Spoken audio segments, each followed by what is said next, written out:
Conflict Zone is at the NATO summit in The Hague, where leaders have gathered to commit to more hard military spending. But will it usher in a fairer NATO? And are the targets even enough to meet the growing threats and challenges?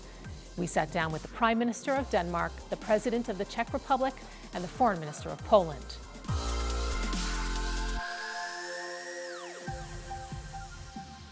Hello, everyone, and a very warm welcome to Defense Spending Toward a Fairer NATO. I'd like to begin with you, President Pavel. NATO Secretary General Mark Rutte has called for a quantum leap in NATO's collective defense with everything going on in the world right now.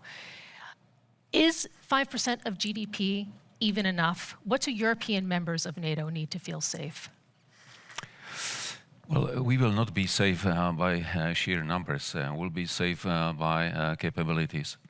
And this is what I was trying to stress from my times in NATO, that the Supreme Commander in Europe will not fight with the charts. He will fight with real troops and concrete capabilities, including strategic enablers. And that's why we should base our funding on true requirements that are stemming from a NATO defense planning process. And when we look at the projection today, and we speak about 5%, actually it is the reflection of needs that we were neglecting for decades, especially here in Europe. Number of countries were spending much less than was required, and that's why we were meeting our capability targets by about half or 60%.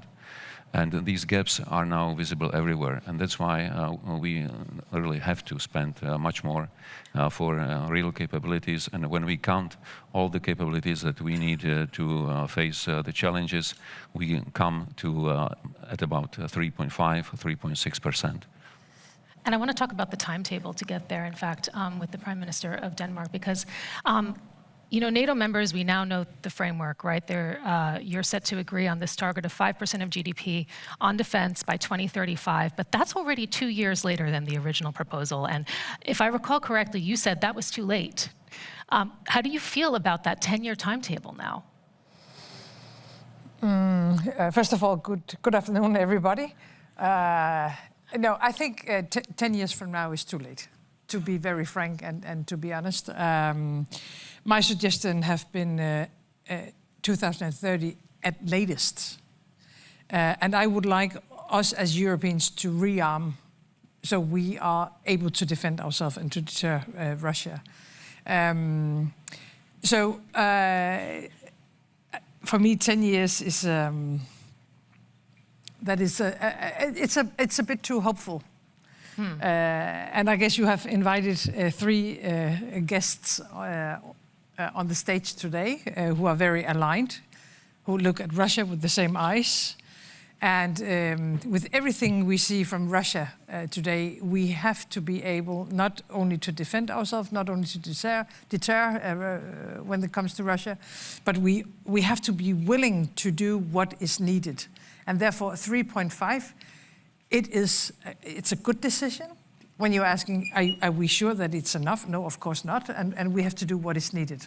And just to clarify for people who don't know, because we have a broader population watching this, the 3.5 is within that 5%. That's on the actual military hardware. Minister Sikorski, I'd like to turn to you next.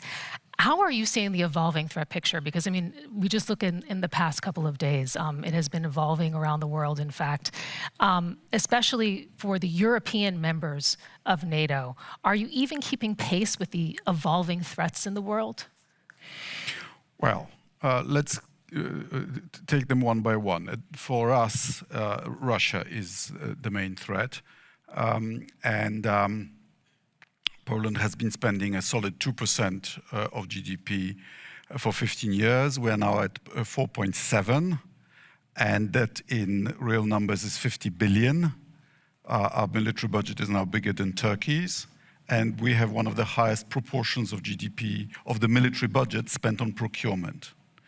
And what we need to do by the end of the decade is not just to buy the equipment, we also have to buy new types of equipment. We shouldn't carry out a conservative modernization in old platforms. We need to draw the lessons from what the Ukrainians have done. They've built 200 factories in 3 years because they know they are in wartime. We are not in war. We are not at war, but we are in crisis time. So we need to short-circuit some of our procedures, planning procedures, that sort of thing. We also need to build drone armies. And we need to be much better at signals and the electronic warfare.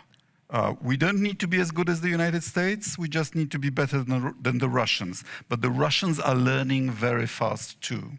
So the question is, how does Europe get there in a way that fosters your independence? And I'd like to turn to President Pavel with that, because if we're looking at an operational level, the defense plans of European countries are still very much within the NATO collective defense framework. How should that evolve? How do you see that evolving now to position Europe to take more ownership of its own defense and to have a vision for it? Briefly, not yet. We were depending on American strategic enablers such as intelligence and targeting, communications, transport, logistics for so long that we have neglected development of our own enablers. So most of European countries were contributing by forces, especially conventional forces, but not those who enable us to do large and high-intensity operations. How long do you think we could possibly see a European Supreme Allied Commander in Europe? When will Europe be in a position, you think, to oversee all of NATO operations on the continent? I mean, you might be forced into that eventually, right? Well, I think the question is for how long the United States will be able to maintain the same level of engagement in Europe. And this is the area which we will have to discuss with our American allies. What is the pace of disengagement, if any? And we should plan it properly in a good coordination. We shouldn't allow the situation that the United States are frustrated by lack of response from European allies to push us over the cliff. And by doing that, we have to embed building our own enablers into our defense planning that will be then reflected in our national budgets. And we have to do it in good coordination because no single European country can build such a capacity on its own.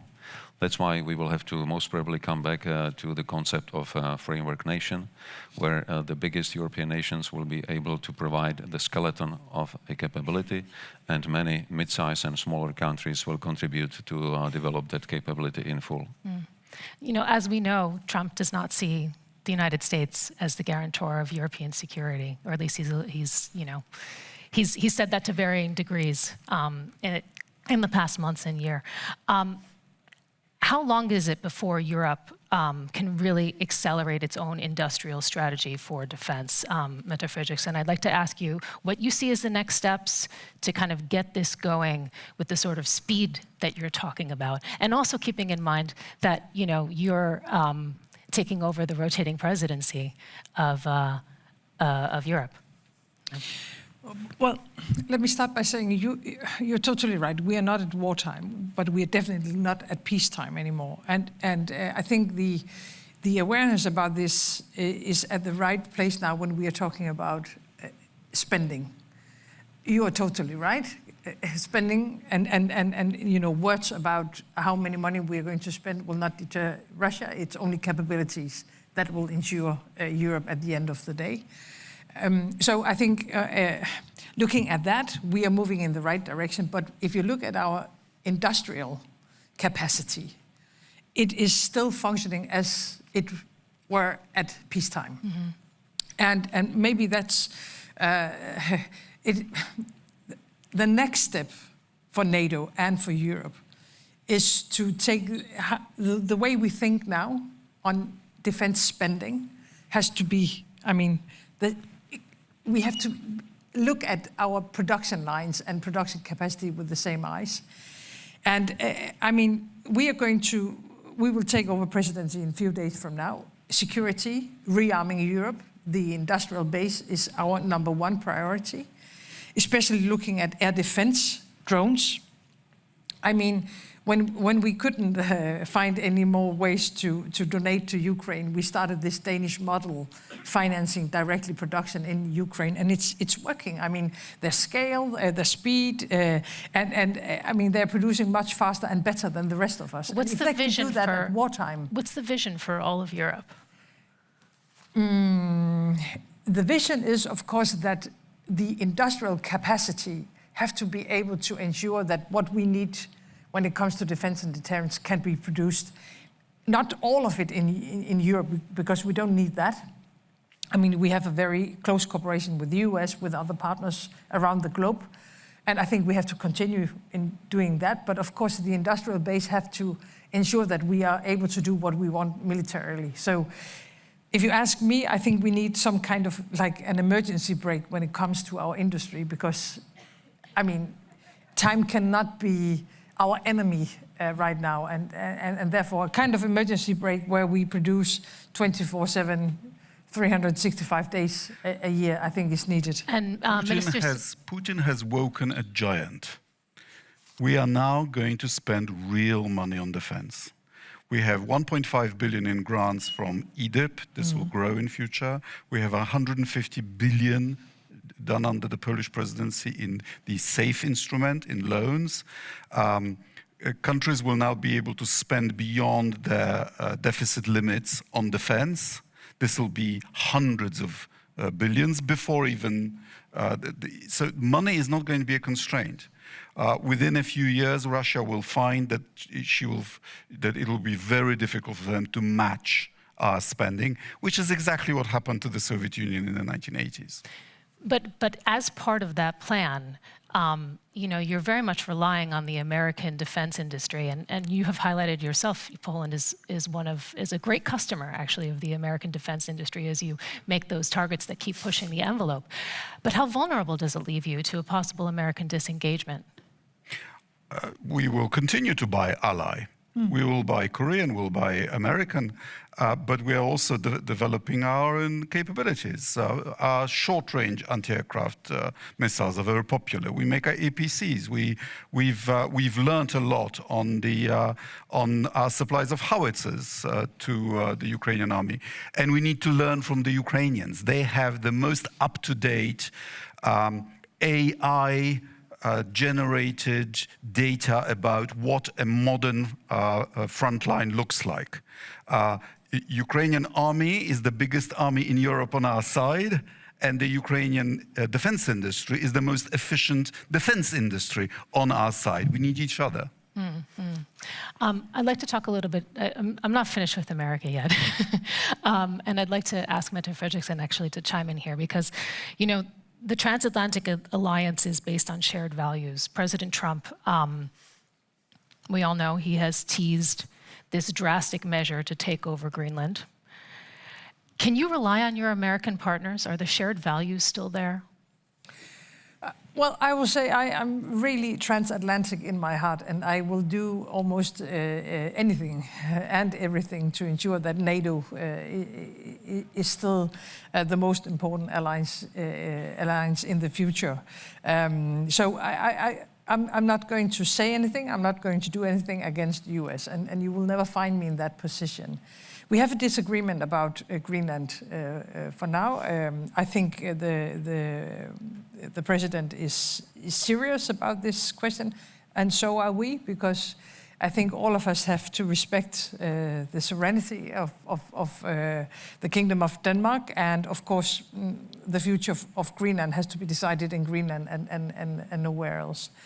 But a disagreement about Greenland will not have the consequence that I will say or do anything against NATO or the alliance that we have. So I think we have to continue building even a stronger NATO, like we are doing. I mean, it's for now. But at the same time, we have to rearm Europe. And for me, it's not against the US, because if Europe, if we're not able, if we're not willing to protect ourselves, then who are we? I mean, a Europe without that will is not. asking me, it's nothing. So no matter what will happen in the rest of the world, I think as Europeans, rearm ourselves and have the willingness to defend ourselves. President Pavel, you wanted to. Yeah, the subject of this session is fairer NATO, and fairer NATO is about Europeans taking greater responsibility for our own defense, and also taking much greater responsibility for the future of Ukraine. But when we talk about European defense, what actually are we talking about? Is it EU? Is it Europe? Is it European part of NATO? Because EU doesn't have a capacity, neither ambition, to provide for collective defense. It's NATO business. But EU has all the tools to make it possible. So what we need is, on one hand, to think seriously about more institutionalization of European pillar of NATO, making it more, let's say, or less dependent on United States, if they decide so, and making us capable of running our own operation. And at the same time, to coordinate much better between NATO and EU, which is not so easy today because of well-known reasons, to facilitate much more efficient defense production, acquisition, because if we are not able to aggregate the requirements from all over Europe, if we are not able to aggregate resources for research and production, we will not succeed. We have so many questions. I'm so sorry. I'm trying to get through all of them. Let me just make a statement. Poland regards Greenland as part of the Kingdom of Denmark. And we don't even make a claim on the island of Bornholm, even though we had a war about it in the 16th century. Furthermore, thank you. Furthermore, we recognize the independent sovereignty of Canada.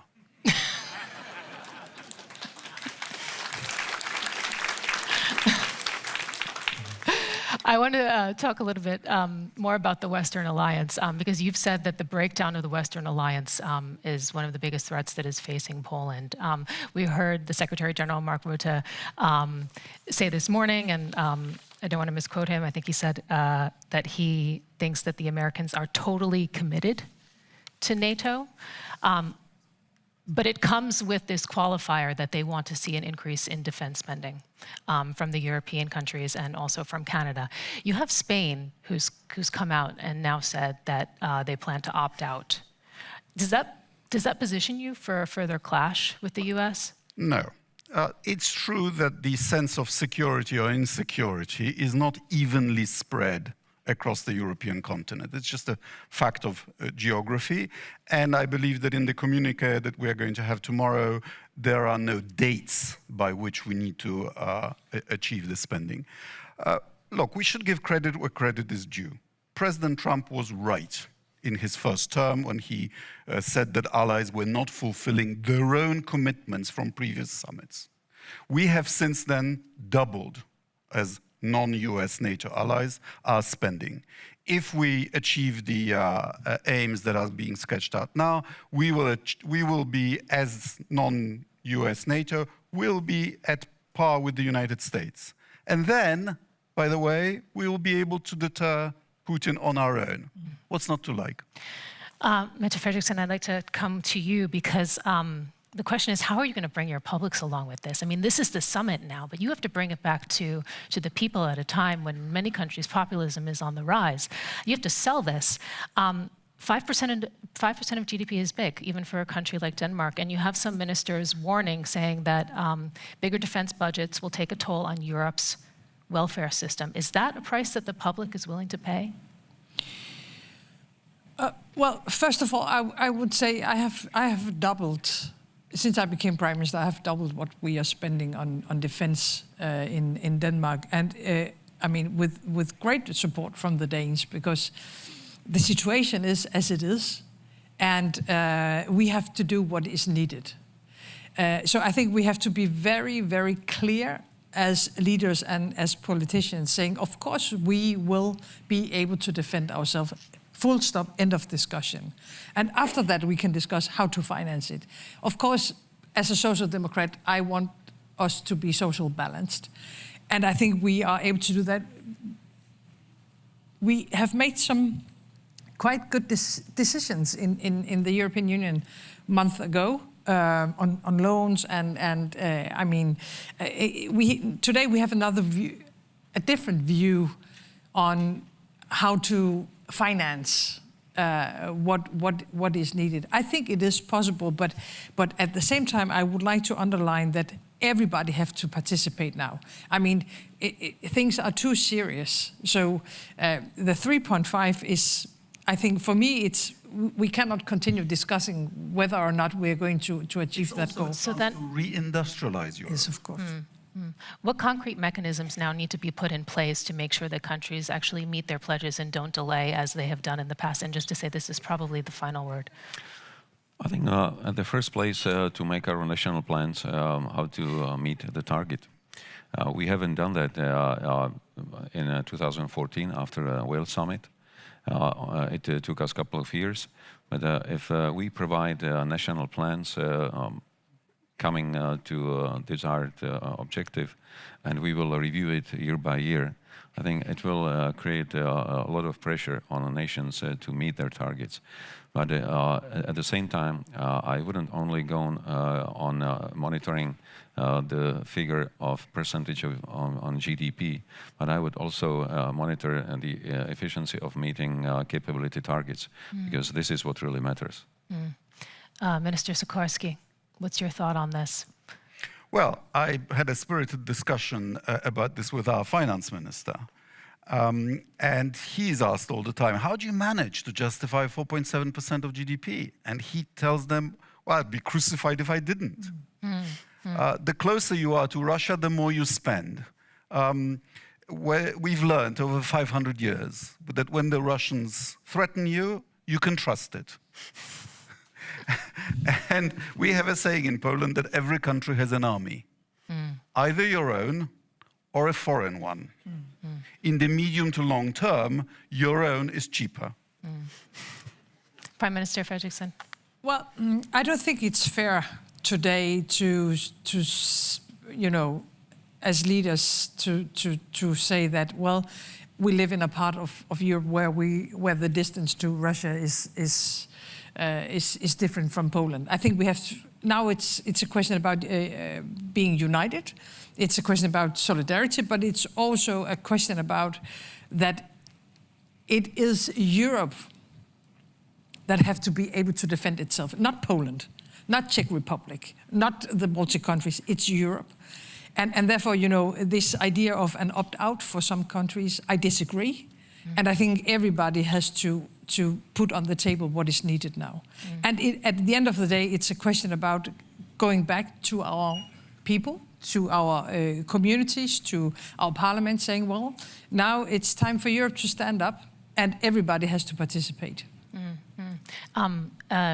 Very briefly, very rapid fire round. What are we missing? We were talking about this a little bit behind the scene. What are we missing? I would say we are missing a bigger picture, because we talk a lot about Ukraine and Russia, but we should be talking much more about global issues and how the world is changing, because what we see is probably much more not a clash of civilizations, but rather a clash of democracies on one hand and different kinds of autocracies on the other. And if we are not able to see it in this big picture where Russia, China, North Korea, Iran, and some other countries are working together on changing the global system, trade system, rules-based system, then we'll probably lose the game. And we really need to look at security as indivisible, because what is important for Asia-Pacific is equally important for us, because if there is any problem in South China Sea, we will all feel it in Europe in just a couple of days and weeks, and vice versa. If Russia prevails in Europe, the United States will feel it on a much more and self-confident Russia, more assertive, potentially even aggressive, and also on China, because China is also learning and taking lessons from what is going on in Ukraine. There's a lot that we're missing, but one to two sentences or less, because I'm looking at the clock. Minister Sikorski. On what? What are we missing? Well, What is NATO missing? I'm sure we're missing a lot. Poland has no desire to be present in the South China Sea. We believe that preventing Russia from winning, from doing what Vladimir Putin has just reasserted 3 days ago, that he wants all of Ukraine. This is a doable job, and this is what we should focus on. I don't think the war in Ukraine have ever only been about Ukraine. It's a war about Russia. And therefore, I still, not in NATO, but in Europe, there are still too many people believing or dreaming about that it will end. That maybe with a ceasefire or peace agreement, then we will return to the good old days with peace in Europe. And I'm sorry to say, I don't think that's the case. I think the uncertainty we look at now is also the future. And because of that, I mean, rearming Europe is, for me, number one priority. And I totally agree with the global perspective. So maybe it's not missing in NATO, but it's unfortunately, it's still missing in parts of Europe. This has been Defense Banding toward a fairer NATO. Thank you so much. Thank you so much.